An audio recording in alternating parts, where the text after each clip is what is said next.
Let's bring in Eddie Steele now, because I can't imagine where Eddie, like, we got a lot of topics to unpack with Eddie. And he continues to look great. Quarantine is really working for Eddie Steele. How you doing, Eddie? I'm doing excellent. How about yourself?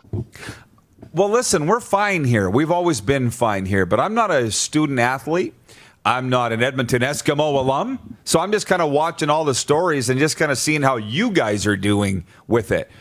First of all, how do you feel about that USports decision to uphold the age cap? It's frustrating, but it's such a challenging situation because, like this, the reality is you got a whole crop of young kids that are still going to continuously be coming in year after year, and there's only so much bodies and so much numbers that teams can have and can accommodate. So it's tough. I'm not in favor of it, but at the same time, I'm so glad I'm not one of these people having to make those tough decisions, because what is the right call, and how do you come to the determination of the right call? Because you can't please everybody in a situation like this, and it's a dang shame to see guys and student athletes, guys and girls, to have their careers come to an end and having zero control over how it ends. It's very shameful, to be honest. It is, and Dick White wanted to make it clear they agonized over the decision. I don't think there's any doubt about that. But at least they made a decision. So let's go to the CFL, because you see the players, and you seem, from what I see, to be supporting the players that are saying, where's the decision? Where's the commissioner? We need to either move on with our lives, or how much longer do we have to wait? Do you think they should have made a decision by now? What's your read on the state of the CFL? Yeah, the longer that they wait, the more challenging it's going to be to even get the wheels turning to get a season going. I think that something should have been come out at least.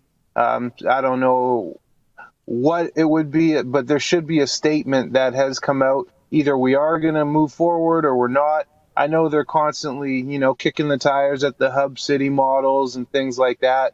But it's the longer you wait, the more challenging it is. And I feel for the guys. I couldn't imagine being in their position, being just left in limbo, not knowing if there is going to be a season. These guys have families to feed and people to provide for and mortgages to pay, bills to pay. And just to kind of be stuck waiting for football to happen when it potentially might not happen, that's an upsetting situation. So something needs to come out.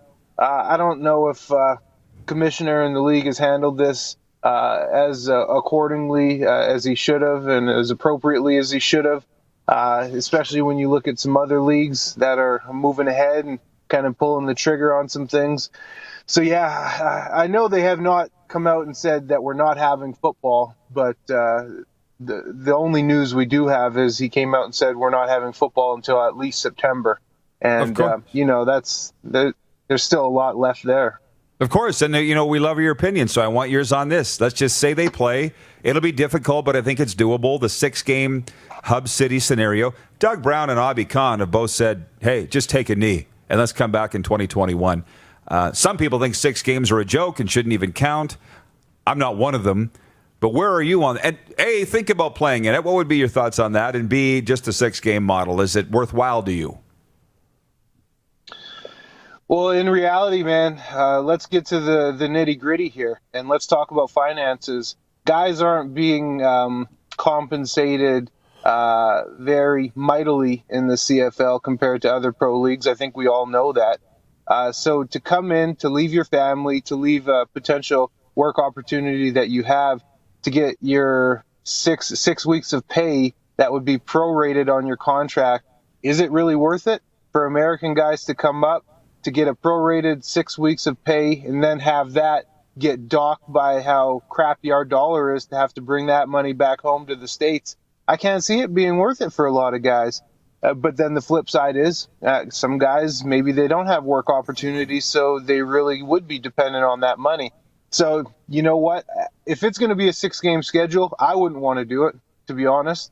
For me, it's not overly worth it. It really isn't. I say, let's start planning and taking the proper steps to get this thing rolling next year without missing any time.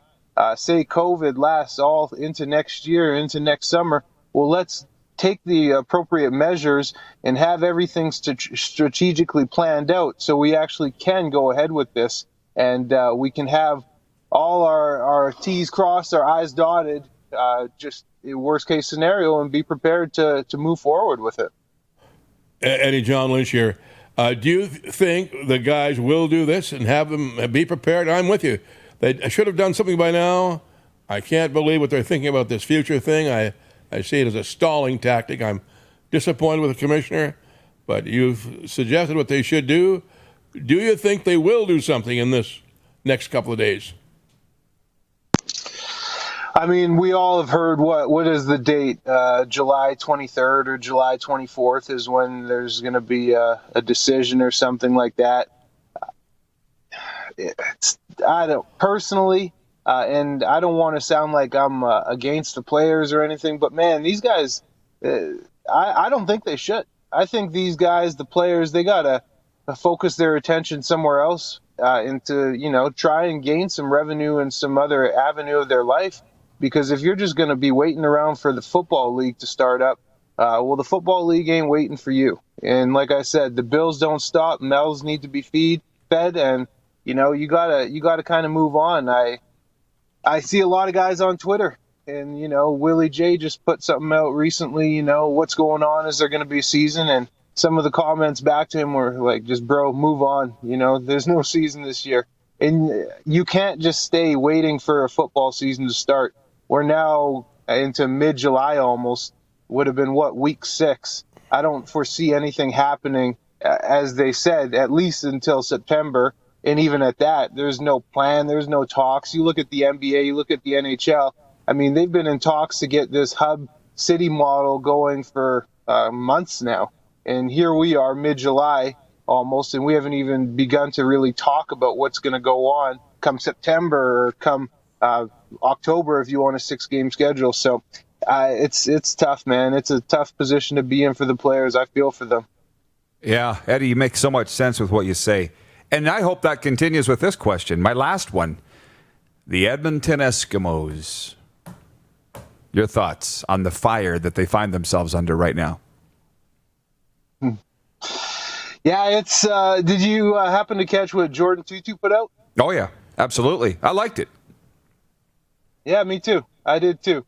And I'm quite in agreement with it. I mean, the reality is based off what the Eskimos claim, that they've been in talks and consulting people of the Inuit community. It's 50-50 from what I hear. Now, this is what I hear. I don't know if it's the truth, but, some people are offended. Some people don't care at all. Some people actually like being referred to as an Eskimo. So it's a challenging position. Welcome to the year 2020, where you can't please everybody, and you're always going to make someone upset. It can't hurt, though, with the climate, the world that we're in, the way things are going. It can't hurt to look at changing the name. I personally would just go with Edmonton Empire, because that way you don't need to change the logo. Their fan base is known as the Empire, so I wouldn't do anything too crazy. I was just reading this morning, too. Washington, I think they came up with a new name that they're going to go ahead with, the Warriors. So you want to keep it something, relatively close. You don't want to go and have to rebrand your entire organization. And there's a lot of rich history with the Eskimos as well. So it's tough, man, but welcome to 2020. It's the world we live in where, you got to be absolutely correct on everything you do. I missed the article on the Redskins. Are they going to keep the same logo and change to Warriors, or scrapping the logo too?